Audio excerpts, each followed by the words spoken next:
Test.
Good morning, everyone, and welcome to the July 2026 Governance and Audit Committee meeting. Bob, would you please call roll? Good morning, directors. Please indicate your attendance when I call your name. Director Wilson, Present. Director Gardner. Present. Mr. Chair, we have a quorum. Thank you, Bob. First, we have the committee regular agenda items. Item 2026-5 is to recommend that that the committee review and receive the bus rapid transit station and stop review report.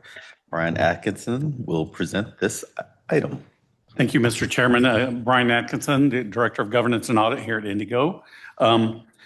During our 2026 risk assessment review and in interviews with folks, it was suggested that we work on a review of our bus stops and our BRT stations, so we've completed that. During this review, we looked at the status of the adopted stop program, the process for our passengers to report anything at the BRT stations and fixed routes if there are issues. We looked at the equipment functionality of the BRT stations and the super stops. We looked at the service contracts that maintain our BRT stations and our individual stops that have shelters. And we looked at the signage at the BRT stops. During this review, we determined that we came up with 4 observations, one of which we did not rate, 2 we rated as medium, and 1 as low. So our overall report rating is a medium. The observations that we looked at are the BRT stations, our fixed route stop shelters, BRT group, which is a group or department here at IndyGo, and our shelter and station cleaning contract. So if we can go to, you're right on the right page. So our BRT stations review is rated at a medium. So we inspected all of the BRT stations. We went to 52 stations over a 52-day 52 stations over a 2-day period. The breakdown is that there are shelters that are stations that share both the red line and purple line. There are 12 of those.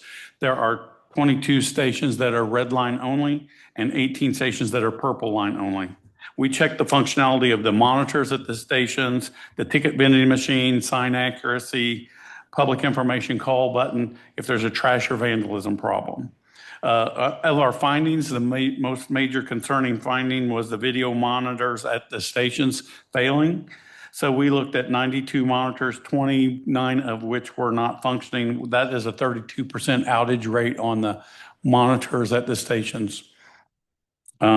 We also had a discussion with our bus rapid transit road supervisor, and they're indicating that the that the monitor outages had been reported, but they've IndyGo was waiting on repair parts and replacement monitors.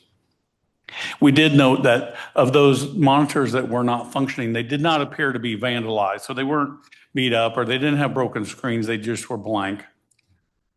We looked at the MyKey validator failures, and we determined that 7 of the 52 validators were not working, which represents 13% of the MyKey validators not working at the stations. And then we looked at the cleanliness of the stations, and we demonstrated that this review demonstrated that the cleanliness and the contract work at the stations was very satisfactory. We found no overflowing trash at the stations. We verified that weekly pressure washing was done at the stations, although sometimes that resulted in like trash being blown off of the station with the pressure washer into the roadway and not always collected up. And we did note that some of the glass at the stations is fogged, or it looks like it has a scratch look to it. So that might require some additional cleaning or repair. So our recommendations from this were the video was regarding the video monitor failure. It was we recommend that they are procured and replaced as soon as possible. And we kind of thought that because if we go to a station and there would be 2 monitors and 1 monitor worked and 1 didn't work, it probably isn't relative to the router or the wireless or even wired connection. It's regarding the monitor itself not functioning. We have no recommendations on the MyKey validator repair because that's already being addressed with a new fare collection system that's has been installed and actually is taking place July. And then we found that the cleanliness was very satisfactory. We just recommend that the facilities department do periodic checks on the pressure washer to make sure that's being kept up. The report that we got does show that it's being taken care of weekly. We just need to stay on top of that. So the management action plans provided was that the IT department has been working on and had ordered the replacement monitors. And in March in 2026, There was a contract approved by the board of directors for 100 replacement signs, and that was signed in April. So as of July the 8th, IT reached out to me, and 9 of those have now been received, and they've been prepped and ready to install. So we're making progress with that. The completion date for all of those monitors to be replaced is December 31, 2026. Also, regarding cleanliness, the facilities department is able to stay on top of this and inspecting the work done by our contractor. They've been without a supervisor for over a month, so they're in the process of replacing a supervisor, and then they will even increase the number of reviews or interactions that they have with the contractor and checking the work at each station. Do we have any questions on the BRT stations? None from me, Rick. I'm good. Okay. No, I'm Sure. good, thanks. Okay, the next one, if we could move forward, we're there, is our second observation was the fixed route stops and shelters, or super stop shelters. So we inspected 119 fixed route stop shelters over about a 3-day period, and we went to all 9 super stops over a 2-day period. We did that in conjunction with our BRT station inspections. So we selected routes that had the highest ridership number and the most miles. And so of our selection of 119 fixed route stop shelters, that represented 66% of all of our shelters in our system, that we went to each one and looked at it. So our findings were, during the review of the 119 shelters, there were no cases of trash overflowing, and a small number of stations had fog or cloudy glass. So we had have a note and a list of those to provide. We did find that the main concern is at our shelters on the fixed route, there's a reoccurring issue of abandoned shopping carts in or near our shelters that sometimes obstruct the walkway to get into the shelter. And so we found a total of 15 shelters that had 1 or more abandoned shopping cart at the shelter, which was 13% of our shelters that we looked at. The monitors at the super stop were replicated the same problem as those with the BRT stations. So we have 2 super stops that have monitors, and of those 2, 1 was not working.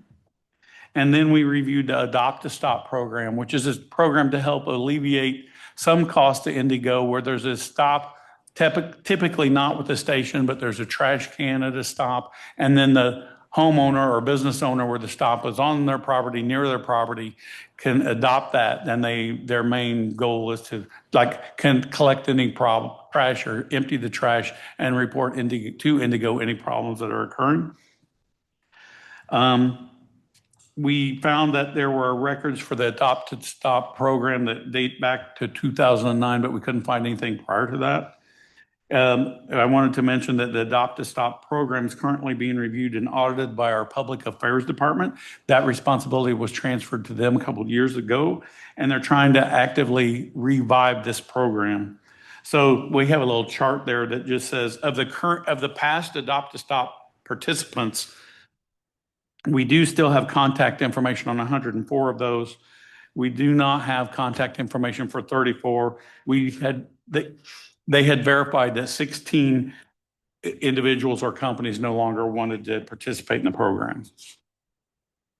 So our recommendations are that the facilities department consider asking the shelter and maintenance cleaning contractor to do an audit of the glass at the shelters to see if any of those could be replaced or if they just need cleaned in a different manner. We also recommended that the facilities department develop a process to remove the shopping carts, whether that's to get them back to the owner or not. That would be a difficult task, I understand, to determine who owns them. The monitors at the super stops are again being addressed the same as with the BRT station, and they're part of the 100 monitors that have been ordered and are currently being adapted to be placed into service. And then our recommendation on the Adopt a Stop was that the Public Affairs Group continue to work and to currently audit this program and revitalize the program, see if we can get some new participants. So on the management action plans that were provided from the facilities department, once the new supervisor is hired, they're going to assist in the manner, and they're going to look at the glass and Lexan used at the shelters to see if there's an improvement can be made on some of those or if they need to be replaced. They also would like to monitor the shopping carts at stations and see if they can develop a method of removing shopping carts from our property or our walkways. And then as I mentioned before, the monitors at the super stops are being addressed with the new order that's being trickling in. And at the super stops, we did talk, because that's a fixed route, we wondered if it was even necessary to have monitors on the super stops because only the original first super stops being built had monitors, the current ones don't. And that had to do with pulling electrical and communication lines into the newer stations being built, that the cost was absolutely prohibitive of putting in monitors for fixed route locations. So it's nice to have them there, but we determined that it's not a requirement. And then on the adopt to stop, the goal from Public Affairs is to resume the operations of this program in 2027 and 2028. And they're going to have the team move forward with trying to procure new volunteers to help with that. We do know that part of the cost that was kind of prohibitive was us packaging and mailing garbage bags to the homeowners or businesses that take care of those stops originally with the program. Do you have any questions on the fixed route or super stops? Yeah. Brian, did you say we were hiring someone that was going to? So in the facilities group, they're short currently one supervisor that helps facilitate this. And so that's in the hiring process. Okay. But that's. And maybe since we reviewed, they're in place yet, but I don't know the answer to that. Okay. No. That's actively being taught. Yeah, but that was already an established. It was already, right. Billing. It was already in the works when we met with them. Okay. Question, Brian? Yes. So is there a reason why the people that adopt the stop can't provide the trash bags? I mean, it just seems to me that's kind of a simple can-do thing. Are these special trash and special size or something? No, I think that had been the program here when it originally started a number of years ago. And that was being done, and it wasn't handled by Public Affairs at that time. That has switched. So they're going to review the whole program and determine if that's something a volunteer could take on or not. Is that a fair statement? Public Affairs in the room, I think. I mean, the only reason I bring it up is because, my wife and I adopted a, median, thank you, several years ago. And we would just go out with a garbage bag and I would take my little push mower and I supplied I did everything. And so, I think that's part of the deal, right? Right. And that's a great recommendation. And maybe that's what we can move forward. This was just the previous practice, Got it. Which currently is on hold. Got it. Okay, thanks. Any other questions on the fixed route and adopt a stop program? Okay. Our third observation was the BRT group, which is a department here at IndyGo. And that is, there we go. So in 2024, IndyGo developed the BRT or Bus Rapid Transit Systems Group. So they do all types of things relative to the BRT. They ensure safe and efficient transportation operations. They supervise their coach operators on like pulling into stations. They monitor the services and schedules regarding the BRT stations and our contractor. And so they just work on resolving any problems relative to BRT stations and the whole Bus Rapid Transit program. We did not rate this because we found out that they have a pretty extensive program. And you can see just on the list of findings, I just provided a list of their topics of responsibility. So they go out daily, they have a group, and this is their checklist of things that they check at all of the stations. And they also monitor like the drivers pulling to the stations, how that's working. They look at the real time on the screens compared to when the buses arrive.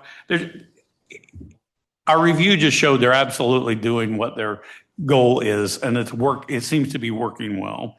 So the BRT group consists of one manager and currently 4 BRT road supervisors.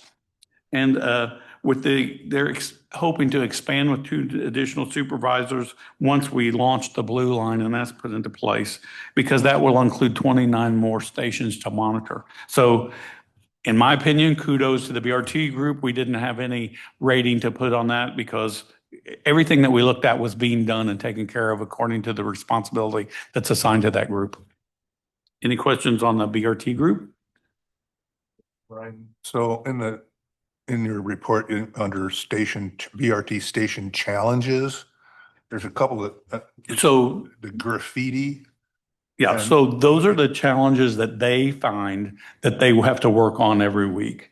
So like if they find graffiti, then they have to make a note of that and contact our contractor to make sure that they clean the graffiti when they're doing their weekly pressure washing or their drive-by to empty trash cans on a regular basis.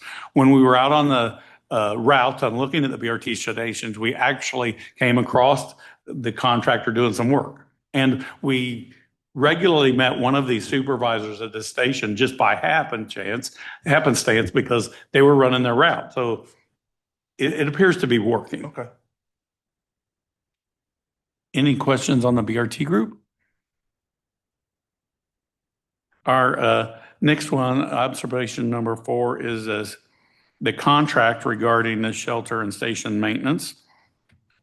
So the current contract is a 3-year contract for a company to look at stations, do maintenance repairs as needed, do cleaning, and that began September 1st, 2025.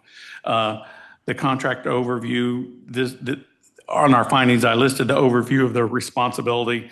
It includes maintenance and storage of parts, signs on poles. They take care of all stops, not just the stations and not just the shelters. They add bus stop signs and posts. They remove and replace any transit amenities that are necessary, bike racks, benches, that kind of thing. They repair any damages to the stations. They take care of the seats, and then their main goal and the main responsibility is cleaning of the shelters. And their responsibility is to pressure wash all of the stations and every shelter that we have weekly. With the contract, part of the contract responsibility is when they invoice us monthly is they provide a backup report that shows the frequency that that's done. And they have been providing that report. We did find one problem, and that was regarding the contract purchase order. So in the previous contract, which ended in 2025, the purchase order was set up correctly. The invoice would come in, accounting would pay the invoice, tie it to a purchase order. It would then route to the BRT group or the facilities group, to look at, to review and approve in the D365 EAP program, and that worked fine. When the new contract came into place, September in 2025, the PO wasn't exactly set up correct. And so it was set up for the invoices to automatically pay when the accounting department entered the invoice. And so it didn't route in D365 to facilities to approve it in the system. That being said, accounting does send an email out to the supervisor that says, if facility says, here's the invoice, is it okay to pay? And they would approve it on email, but the official record of IndyGo is the EAP system, D365. So like if we would look down the road, was it approved for payment? If we didn't have that person's email, we wouldn't say, yes, it was. It wasn't logged in the accounting system. So that we determined would be a problem. The new facilities director came on board also after that PO was set up. So it was never routed to him in D365 to approve. So he wouldn't have even had the knowledge to have to approve it in the system since it wasn't a requirement and didn't route to him. So Brian, not to interrupt, but whose responsibility would it have been to make sure that this was correctly? So when the contract is put in place, the PO is created by the procurement department, and then that ties to the invoices that come in. So it was called it was just a toggle on setting up the PO that wasn't correctly marked to cause the routing. Okay. So do we? That's now been corrected. Okay. Yeah, and I have that coming up here. Thank you. I did want to report that the contractors reported to submit a cleaning report every month. They do that, and it includes all of their inspections, what things are required to repair and clean. And then if we scroll down a little bit, I put a big chart on there because it's kind of interesting, the workload that they're doing. So in 2025, for example, they emptied 16,000 trash cans. They hand washed shelters, 840. Hand washing is like in the case of the graffiti that it requires more than hitting it with a pressure washer. They swept 11,000 stops. And then they picked up litter around the stops at 17,000 instances. So weeds and snow removal are obviously lower numbers because they're weather related and season related. So they removed weeds at stations and stops 506 times and did snow and salt preparation 381 times. But it's interesting to me that during their route, which they do every single day of the week, 5 days a week, they hit 62,000 stops to do inspections. And they pressure wash 6,500 stations and stops. So there's a lot happening. So Brian, Yes. there's 840 instances where they had to go and remove graffiti off of our. Or do a hand washing requirement that the pressure washer couldn't do. Okay. Yes. Do we have any idea how many of these graffiti things we're addressing on it? We did not identify Okay. that. We just had this report that says they hand wash. Okay. And that's one of the reasons they hand wash. Okay, thanks. So our recommendations, we have no recommendation on the contract review. They're doing their scope of work as required. Facilities does get a copy of that to review. It is recommended that the PO be revised, and that has now been done. And we had no recommendation on the invoice reporting because that's done correctly. So the management action plan, I just wanted to mention that as soon as we brought up the problem that we had with the PO being categorized as a pool category, which is, it's like if it was a stockroom item is how it was set up, which we know was incorrect for this particular, it was a contract, not a stock item. So that was corrected June the 9th. And then we asked that the accounting department give the facilities director some exact training on invoice approval in D365, since that wasn't set up to route with him correctly. That's been done. I just got notification from accounting this morning that he had some specialized training on July the 7th. So that's done. That was done just this week. So any questions on this report? No. Overall, it's pretty good.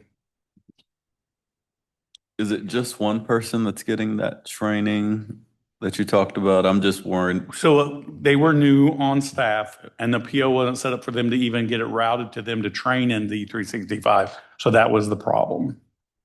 So that's been addressed. We do have an invoice management report later in the meeting that addresses some of that also for the entire company. Okay. We'll get there here in a little. Amy's got that one coming up. Thank you, Brian. Are there any other comments or questions? Next up is item 2026-6 recommends that the committee review and receive Public Transportation Agency Safety Plan Review Report. Amy Summers will present this item. Good morning. Okay, so part of our governance and audit plan that we determine at the end of each year as a part of 2026 audit plan, we determined we were going to review the Public Transportation Agency Safety Plan, or PTAS, testing review. That was conducted, and part of our scope or objective was governance and audit conducted the review of the PTAS program to assess both annual review and approval of the agency safety plan. We also reviewed for effectiveness of the annual update process and timeline, compliance with FTA, PTAS requirements, alignment with the agency safety plan with current IndyGo operations, adequacy of safety management activities and processes, completion of annual PTAS certification requirements, compliance with FTA PTAS Table 22 requirements, and then also reviewed for readiness for our 2027 FTA triennial review as it pertains to the agency safety plan. So we can go to, yeah, we're right there. So for our review as it pertains to agency safety plan governance, We reviewed the formal review and approval process and determined it was documented and functioning effectively. Reviews involve the Safety and Security Committee, the CEO as accountable executive, and the Board of Directors. Our process aligns with the current PTAS and bipartisan infrastructure law requirements.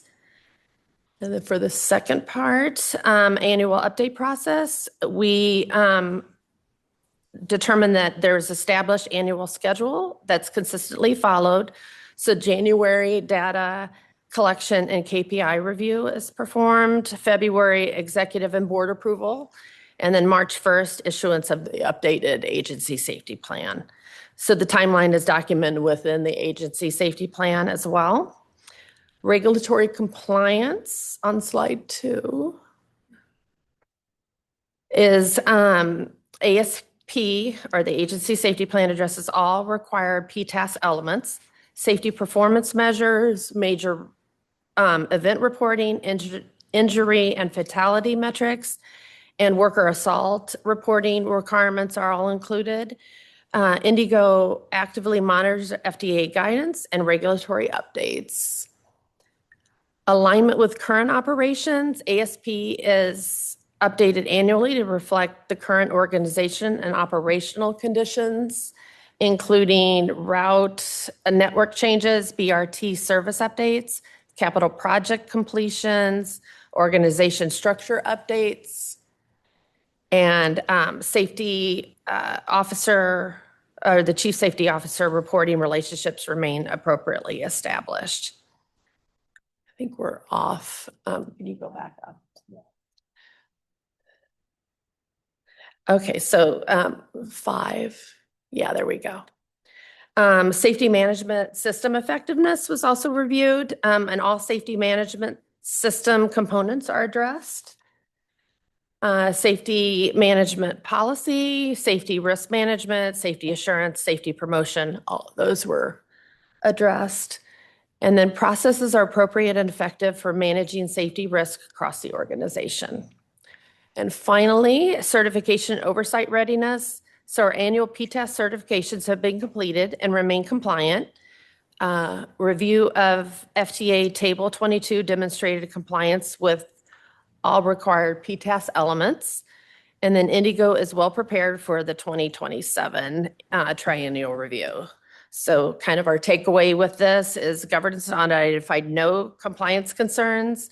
IndyGo's PTAS program is operating effectively, meeting federal requirements, and supporting a strong culture of safety throughout our organization. So kudos to that. Looks like we're on top of that. So that's why it was just in a memo form and not a report. So if anybody has any questions on this. Kind of hard to, Yeah. when it's all done. Thank you. Thank you, Amy. Next up is item 2026-7 is to recommend that the committee review and receive the Fit for Duty Review Report. Brian Atkinson will present this item. Yeah, thank you, Mr. Chairman. Again, Brian Atkinson, Director of Governance and Audit here at IndyGo. So during our 2026 interview process on risk assessment to determine our plan for 2026 on reviews to complete, that included a fit for duty review.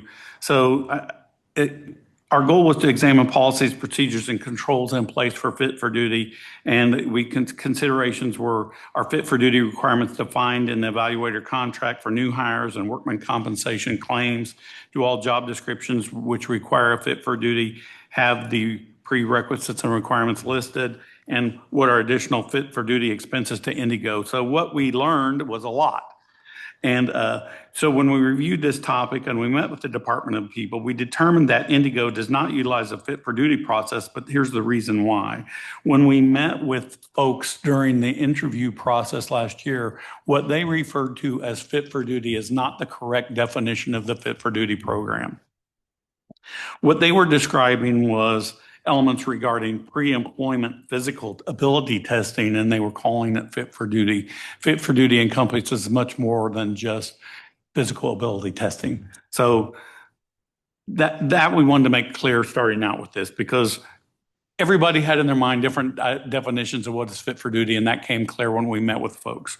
So what this review is really related to is pre-employment physical ability testing, workers' compensation return to work, and our job description file that we reviewed after we got started on this. We determined that this review is a low risk. We had 2 observations marked as low and 1 we did not rate. So if we can go to the next screen, the pre-employment physical ability testing.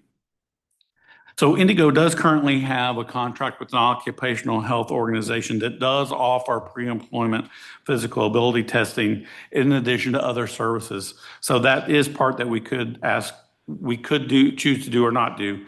After inquiring with the Department of People in April, we were told that there were no positions that require a fit for duty testing. Now there's where the confusion occurred, because everyone, including myself, thought that fit for duty meant your physical ability to do a job. So it's much more than that. It includes the alcohol and drug testing. It includes all types of things, So I just wanted to bring that up. So we reviewed job descriptions, and we asked for access to our job description listing, and we were given carte blanche, total access to all of the job descriptions, which we looked through 152 of those, realizing now that IndyGo obviously doesn't have 152 separate job titles, I guess we'll call it. So we looked at those, and out of those, 77 job descriptions had an ability requirement. 13 of those were union positions and 64 were administrative job. And most of those was like the ability to, say, lift 30 pounds or the ability to move 40 pounds 10 feet. Those are just some hypothetical examples. Those were the type of descriptions on most of them. So during the risk assessment, several interviewees believed, that's the key word, believed, that we had a number of grievances in place because we were hiring people that couldn't physically do the job they were hired for. So that was brought up to us in more than one interview. So we did some research on that. We met with our labor relations employee, and they pulled 2 years of grievance logs because IndyGo keeps a grievance log. We found no instances in 2 years where there was a grievance related to physical ability when you're employed, start your employment here. So people had that as concerns, and they believed that was going on, but there were no grievances as such. I wanted to mention that. So we did determine that in the collective bargaining agreement with the Amalgamated Transit Union, we only found one instance where the term fit for duty was used, and that was regarding, and I have copied section 26, item T from the contract. I've placed it in here in italics. It's relative to fit for duty when coming back to work from an illness, injury, or something like that. It wasn't relative to pre-employment requirement. Then if you scroll down in the blue chart, this is the list of the union positions that we found that had a statement in the requirements that was relative to physical testing. So those were only the union positions, and those listed where we found a job description that had that statement listed. And then below that table, we just had looked at the contract for the occupational health contract, and if they would do the particular services for us, they did have costs listed, so those are there. If they did pre-employment testing, which we currently do not do. So out of our recommendations, it is recommended that the Department of People work with the union to review the represented job description to determine whether pre-employment is really necessary for physical ability testing, considering we didn't have any grievances, and if it's believed that there should be testing done or that should be required, review at the cost of that, because we have a large turnover, right? Or we have a large hiring base of especially coach operators annually. So it would be an extreme cost. We have to determine what is the weight of the cost compared to the outcome that we would maybe gain or not gain. We did determine that there's no recommendation on the occupational health piece of this contract because ability testing or clearances are done when people are out on a workers' compensation claim before they come back to work. The contractor does work with the health organization, and we determine that people are released to come back to work. The management action plan was provided. I'll summarize that a little bit. It was just a reminder that we currently don't participate in a pre-employment physical ability testing program. Drivers, of course, coach operators are required to do a CDL physical, DOT physical. So that's kind of like another piece of fit for duty, which alcohol testing, are they doing their physicals? And that we know we do. So that's being taken care of also. They can do that on their own or through our occupational health company that we contracted can do those. In addition to, I believe, our in-house clinic can do DOT physicals. So Brian, Yes. just to be clear, I just want to, we do pre-employment physicals in certain cases. If there's a CDL required for the job, the CDL federal requirement is a DOT physical, and that is done. They cannot drive for us without that. Yes.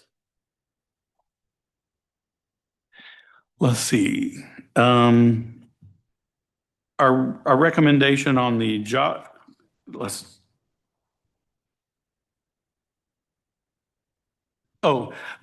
we have a recommendation on the job descriptions because the list is huge, obviously. And I have another section in here, but it is mentioned in the management notes on this particular review that in March of 2026, the talent acquisition team has begun reviewing all job descriptions for IndyGo. And so then they're categorizing those so that they can say, well, here's our current listing and here are archive listings of, they could use it as a reference point to separate that.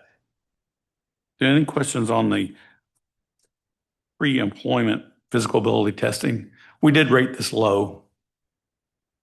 The next one, if you can scroll up, is item observation 2, workers' compensation return to work. We did not rate this one. And the reason, so the background is we do have the contract with an occupational health organization to provide return to work testing. And as I mentioned before, if someone's out on a workers' compensation claim, they are cleared to come back to work. And, maybe their duty at first is adjusted a little bit, but there is a clearance done that says they're eligible to come back to work.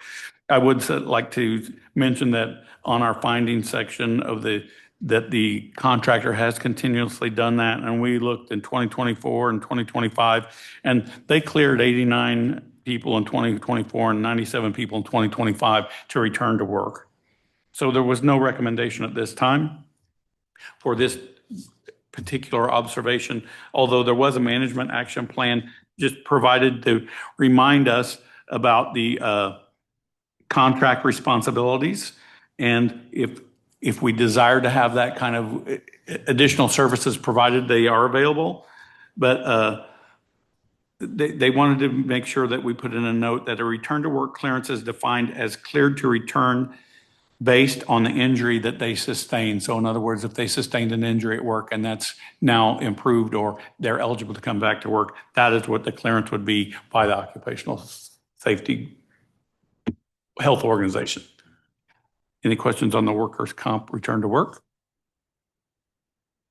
The next one is on, yes, observation number 3 is our job description file. So as I said, there was probably some communication error on my part, mainly because I said, hey, can we have access to all your job descriptions? And they gave us carte blanche. So we had 152 job descriptions that were unique to look at, spanning over a number of years. At the time, we didn't know, or they weren't being separated on like an archive file compared to the current listing. So our recommendation was that the Department of People find the responsibility of reviewing all the job descriptions and develop a pared down list of current job descriptions, archive the ones that we're not using, and determine which are current. And that is ongoing right now.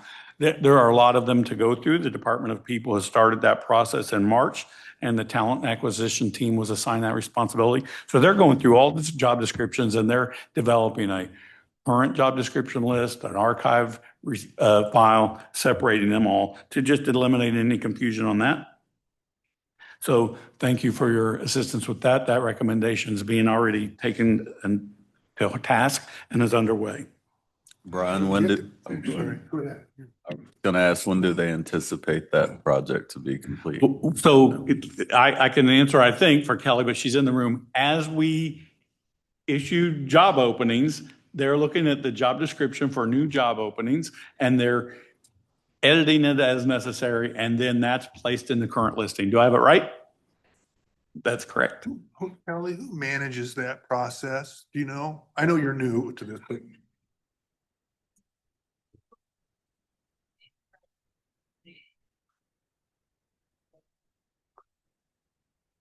Hey, Kelly, can you come to the microphone? I'm sorry, we can't.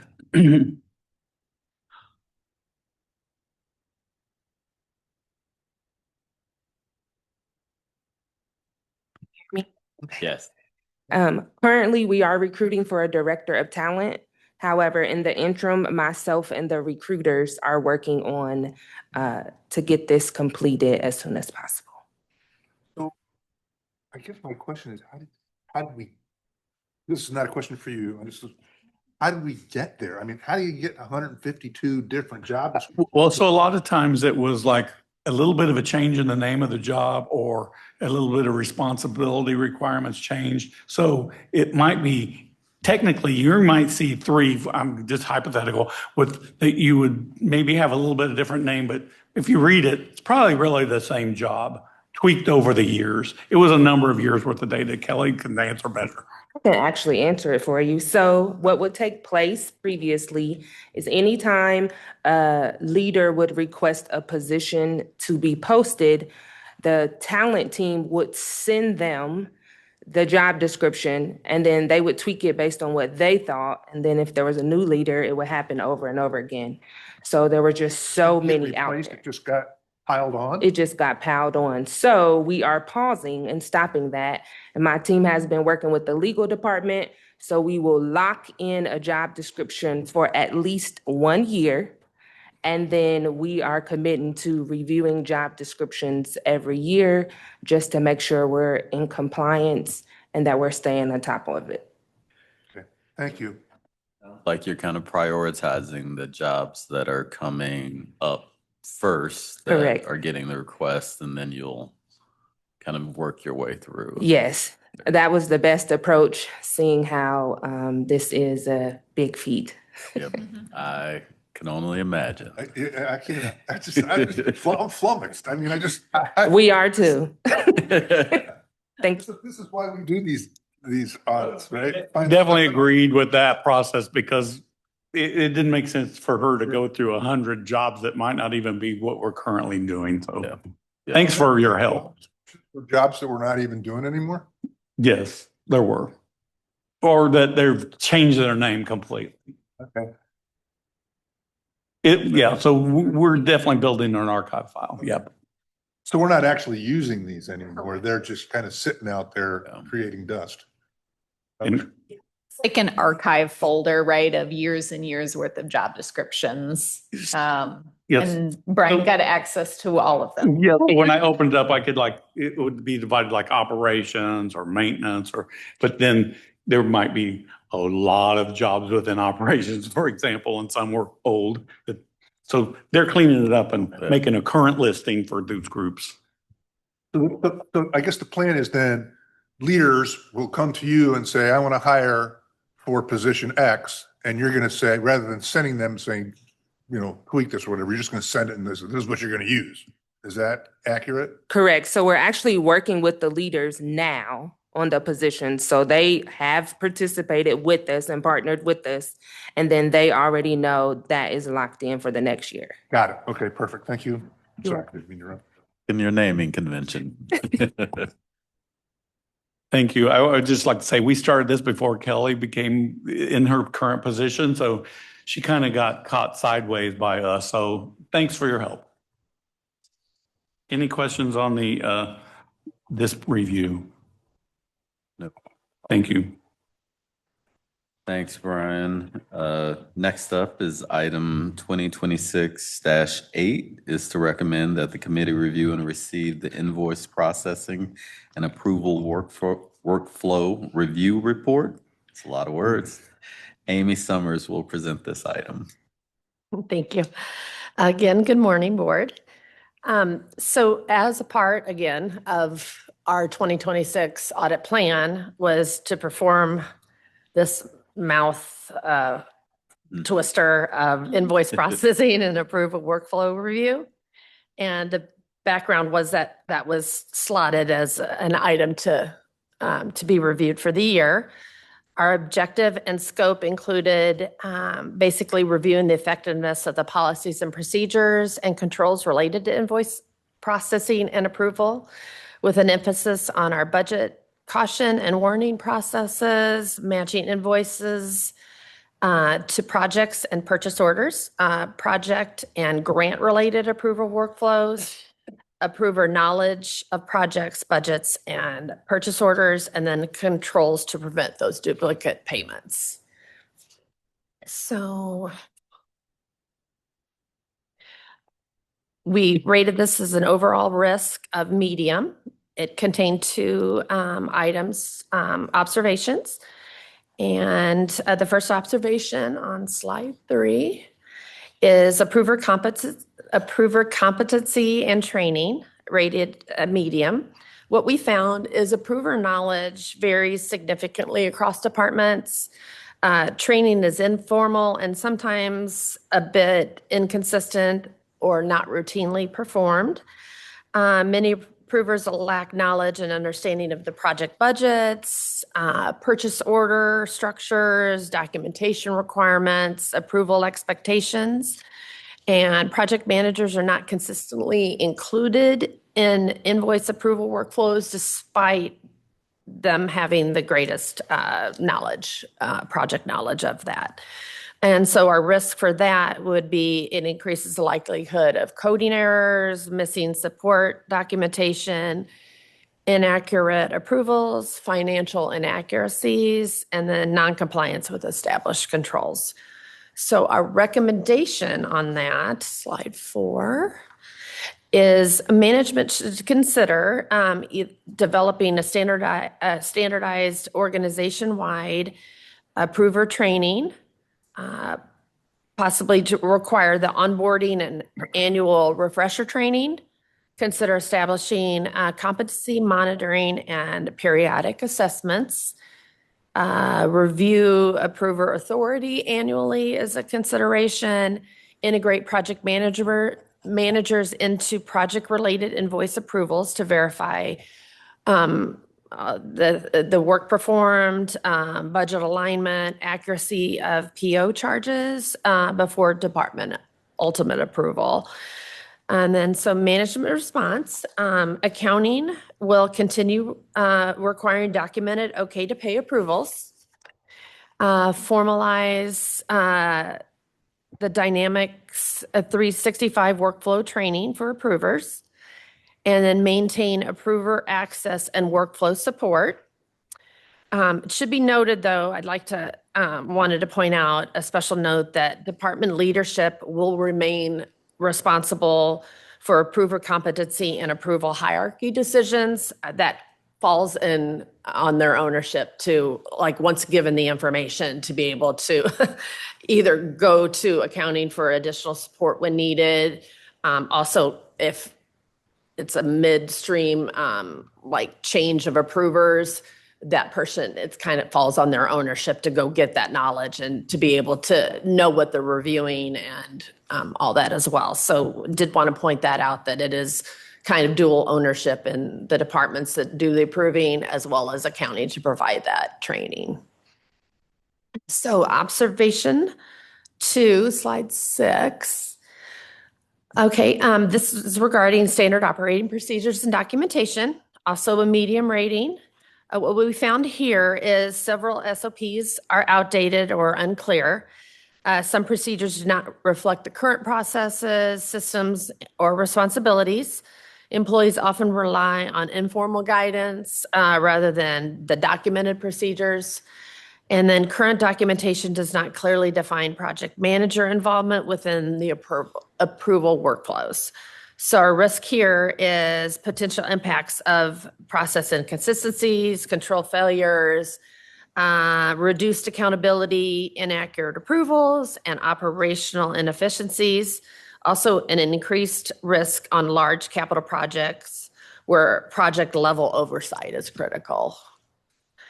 And then the recommendation here is management should consider conducting a comprehensive review and update invoice-related SOPs, clearly define approval workflows and project manager responsibilities, assign ownership of SOPs, and require an annual review or update to that, publish approved procedures in a centralized, say, SharePoint repository, and roll out those procedures through a structured employee training.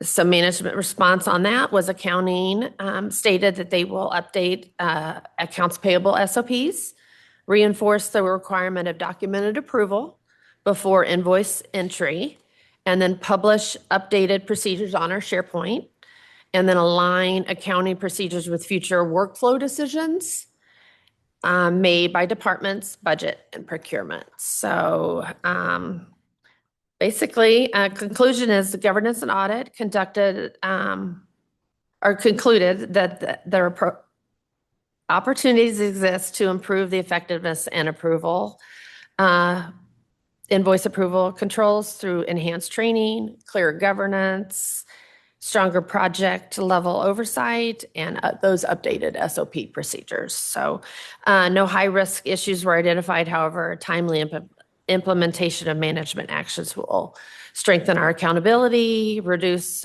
processing risk, and improve control consistency across IndyGo. Any questions on any of this?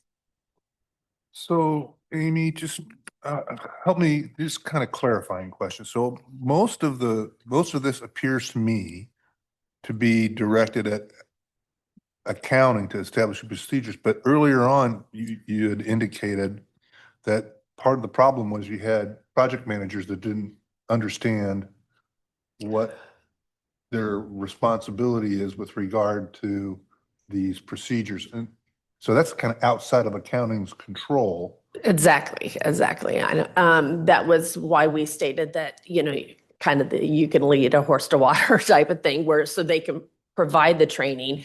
But then there's also a structure of approval levels in there that maybe it's given more on a high level approval, but it's less granular maybe. So that's to insinuate that maybe there isn't that knowledge of kind of where they are in the project. And I think Brooke is here. So, but I mean, it's where maybe they don't have that granular knowledge on where the project is to be able to prove it, to ensure that work was performed. So I don't want it's to get, assessing those approval levels too. I don't want to get too deep in the weeds, but hey, Brookie, so do the project managers approve this, or how low is that level going down? And I'm thinking now in terms of our fiscal sustainability plan, how do we govern who do we pin the grenade on for that stuff? Hopefully no grenades. I think, we work in so many different systems. I think it's probably just re-educating on all of the systems that are available to them and when, and what makes sense to use when and why. So is that an SOP then that we establish, or best practice, or It how? could, yep, it could be, yep. Okay, thanks. Mr. Chairman, I can help with that a little bit. Okay. So when we looked at this, we determined that, and so Brooke, you've been to the mic, so I'm calling on her.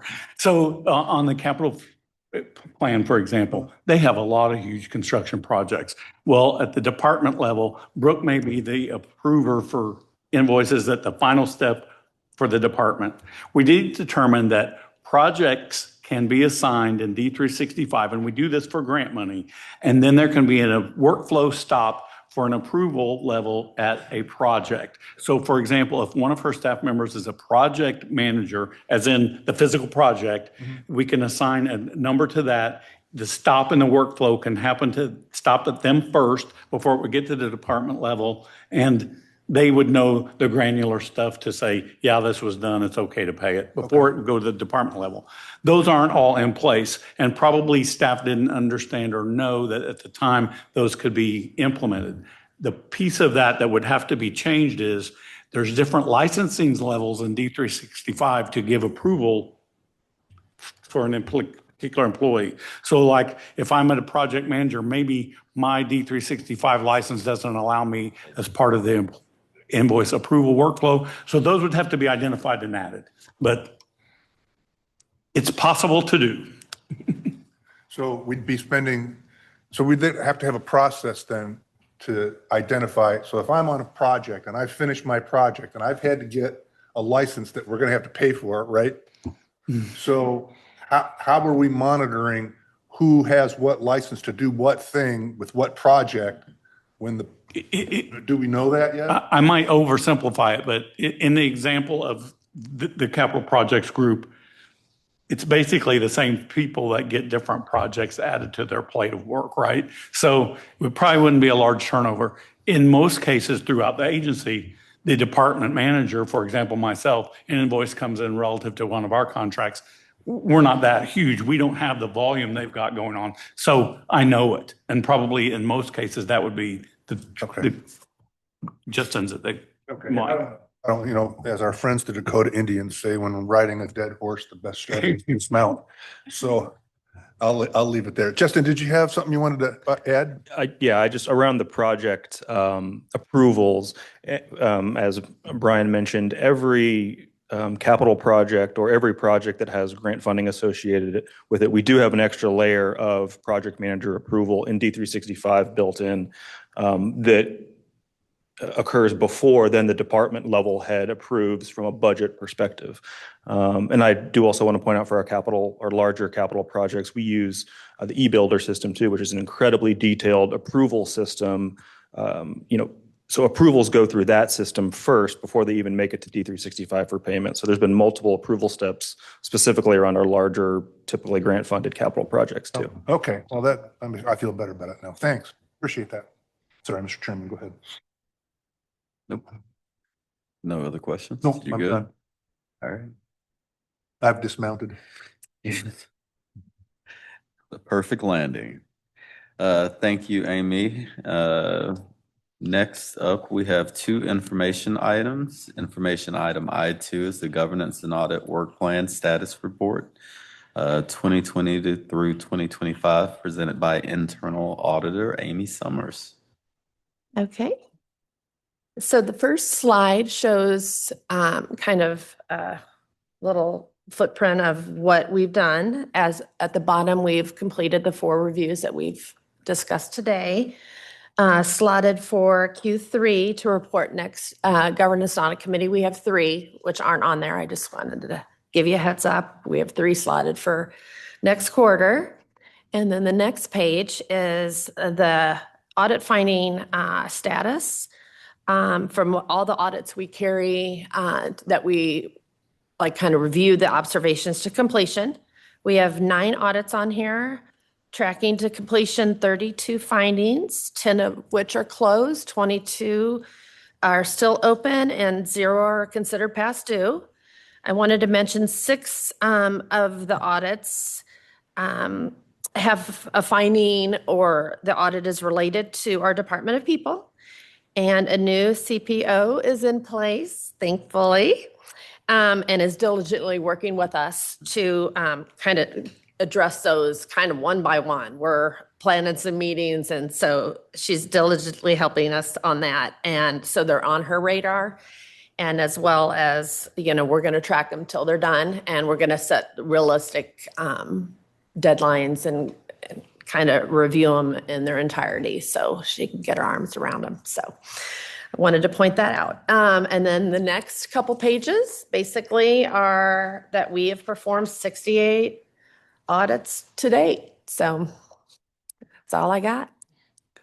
Thanks, Amy. And just for clarification, which audits are coming up? Do you know the That specific? it's coming up. Yeah, Oh, next that would be- quarter. Showed you that. Uh, we have, trying to think of what, I just looked at them. List that is like a contract review process that are employees that are responsible for payments, for example, against a contract, that they fully understand the contract and are looking at the contract. So that's one of the things coming up. Gosh, off the top of my head, I can't think of them all. But that's a current one that we are going to hit hard on. And then we may add an ad hoc review because I was just asked yesterday, honestly, out of the transportation group, if we might look at we did a preventive maintenance review on our fleet, and I was asked, could you consider doing a review of like what buses are currently down and the percentage of our fleet that's not on the road and maybe the reasons why? So that was just mentioned yesterday to me, so I'm going to meet with Jenny when I have, excuse me, our CEO, when I have my one-on-one to see if that's something we can put in place. So that's part of it as well. Okay. Well, believe we have like 7 reviews left. So I can't remember which are slotted for but I think we have a piece of a procurement review, and I believe it's fourth quarter and not next quarter. But yeah, so I think we have 7 reviews still left to complete for the year. And one of them is our annual risk assessment, which will be Q4 as well. So Good. Thank you. Next up is information item I3 is the Ethics Advocate Hotline Summary Report presented by Director of Governance and Audit, Brian Atkinson. Yes. Again, Brian Atkinson, Director of Governance and Audit here at IndyGo. I'm happy to report that our last quarter, we had 0 instances of a ethical hotline report come in by phone or on the website. So that's good news. I will report that every week when we do, or 2 weeks, when the Department of People schedules new hire orientation, I go to each of those and provide a short training on our ethical advocate hotline program and what types of things we would expect employees to report if they see something that they believe is wrong or unethical or unlawful happening. And we also give some examples of like things that wouldn't be an ethics problem so they understand the difference, like what they might need to go to their direct supervisor or the Department of People assistance plan. So they have an understanding of what they need to report. But so that's been very successful. We continue to give them, each new employee, resource like information with the phone numbers, website, and they're also posted throughout our buildings at high traffic areas, that information of how and where to report. So again, April through June, 0 reports of anything that anyone believed was an ethical issue. Hey, Brian, do we have a requirement? So like board members, we have to file a statement with the city that we've taken an ethics training every year. Yeah, so there's Do we have an ethics training that all employees are required to take at some periodic? We don't have that. We have the form that you're talking about is provided by the city of Indianapolis, and legal can help me if I make an error in how I say this. But so that's required of all of the board members, as you're aware of that you do. It also is required of like all of our executive team to do the same thing. Those are done annually at the high level management positions. And then that is actual part of our annual financial review that's done for the developing of our annual financial reporting that our outside financial audit firm completes. They verify that we do that every year. And so the executive team provide me with a copy of those, and I have to provide that to our outside auditor that says we're doing My that. question is, But for the rank and file folks, do we require any kind of ethics training on it? So I won't call it ethics, I'll call it internal controls. So the Indiana State Board of Accounts has a internal controls training that is supposed to be done as new people come on board for people in financial positions. Yeah, but But that's it, question. but not as far as in regular ethics training, we do not do that. Okay, that was my question. So we don't require, after somebody is hired and you do the initial ethics training, We don't have a follow-up and then after that, training. so maybe that might, okay. Director Maybe that's- Wilson, if I Go could ahead. probably chime in on that a little bit. IndyGo does not really have its own code of ethics per se. We do have some rules in our procurement manual, like borrowing gifts from vendors and things like that. The city of Indianapolis's ethics code is loosely applicable to us in like the annual disclosure form you have to fill out that you mentioned. But the city ethics code does not strictly apply to us, but it kind of says they invite all the municipal corporations to follow it. We're So adopting- we loosely, I'd say, Yeah. follow the cities, but we've never sort of formally Question is- adopted our own. My- Does an ethics training to the new employees. It's not a specific policy or guideline that IndyGo has. It's just, hey, these are the kinds of things that you should be looking at. Yeah, Brian's really informing new employees about the ethical hotline and then maybe trying to give them some example. Because sometimes we do, like remember a few months ago, Brian, we had a call to the ethical hotline, but it really wasn't an ethics issue. It was an employment discrimination issue. Right. So we referred that one over to legal, or Brian referred that one to legal. So it's more just trying to explain to people what ethics might be. Right. That hotline's there to more report fraud and, somebody stealing things from the storeroom or stealing time even, right? Or not something because they have a dispute with their supervisor. Got it. Right. Okay. Yeah. Thanks. Thank you, Bob. Yep. And we do work hand in hand with the civil rights attorney. So if anything comes in related to that, we definitely do a pass off to the legal department. Got it. Yep. Okay, works for me. Thanks, Brian. That brings us to the end of our agenda. All items discussed today will be entered into the record as a part of the Governance and Audit Committee report at our next scheduled full board meeting. And I do want to just thank the Governance and Audit team and all of the partners that you guys partner with to conduct all of these audits. They're very important and critical to the agency. And with that, our meeting is now adjourned. Mr. Chairman, I will say that, thank you for your question, and I will I will email to you and the other committee members our upcoming next 2 quarters that were approved in the January meeting. I just coming up with them off the top of my head, we have a table of those, and I'll ship it to you. Sounds good. Thanks, Brian. We are adjourned.